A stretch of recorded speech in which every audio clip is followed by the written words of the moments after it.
বলো নমস্কার। আমি অয়ন্তিকা পাল আপনাদের সামনে একটা কবিতা বলবো, তোমরা শুনবে। বলো কবিতা বলো বলো বলো। আতা গাছে তোতা পাখি,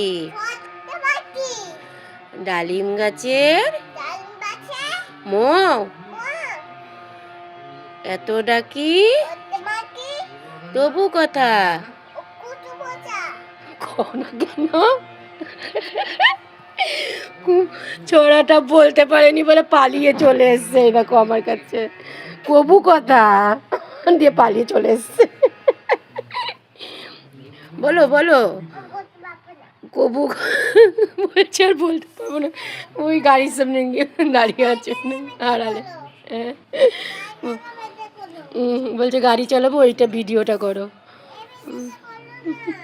এই ভিডিওটা করো না।